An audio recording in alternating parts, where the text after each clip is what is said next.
રંગોનો પર્વ એવી હોળીને આડે માત્ર એક જ દિવસ બાકી રહ્યો છે ત્યારે ડાકોર પગપાળા જતા ભક્તજનો મહુવા સુધી પહોંચી ગયા છે। સમગ્ર માર્ગો જય રણછોડના પવિત્ર નાદથી ગુંજી રહ્યા છે તો પદયાત્રીઓ માટે ઠેર ઠેર મેડિકલ કેમ્પ, ભોજન માટેની વ્યવસ્થા, છાશ, પાણીનું વિતરણ કરી લોકો પુણ્ય કમાઈ રહ્યા છે। ખાડિયાના ભાજપના કોર્પોરેટર મયુર દવેની આગેવાની હેઠળ ડાકોર જતા પદયાત્રીઓ માટે 400 કિલો દ્રાક્ષનું વિતરણ કરવામાં આવ્યું।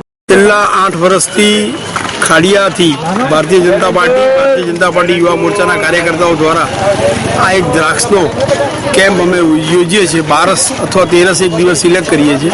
અમદાવાદથી દ્રાક્ષ ધોઈ આઈસ બોક્સમાં ઠંડી કરી અને અમે અહીંયા આવીએ છીએ અને આ ગરમીની અંદર જ અમે સિલેક્ટ કરીએ છીએ। બપોરના ટાઈમ પર અમે આ દ્રાક્ષનું વિતરણ કરીએ જેથી લોકોને શાંતિ મળે અને સોસ પડ્યો હોય તો પીવાની જગ્યાએ આ કામ થાય એટલા માટે અમે આયોજન કરીએ છીએ। લગભગ 400 કિલો જેવી દ્રાક્ષ આઈસ બોક્સમાં ભરીને અમે અમદાવાદથી અહીંયા લાવીએ છીએ। આનાથી મનને શાંતિ મળે છે ને જે આવનારા છે દર ફેરી આમાં વૃદ્ધિ થતી જાય છે। ધારો કે આ ફેરી 40 છોકરા આવ્યા છે, આવતી ફેરી તમે આવજો તો લગભગ 50 હશે, કારણ કે જે આવે છે એ લોકો બી એમ કહે છે કે ના અમને અમારા મનને શાંતિ મળે છે, ભગવાન રાજા રણછોડની એક સેવા કરવાનો તક મળે છે, એટલે આ યોજના અને આ સેવાનું કાર્ય અમે કરીએ છીએ। ભક્તજનોને ફાગણની પૂનમના દિવસે ડાકોર પહોંચી ધજા ચડાવી રણછોડરાયના આશીર્વાદ પ્રાપ્ત કરી ધન્યતા અનુભવશે।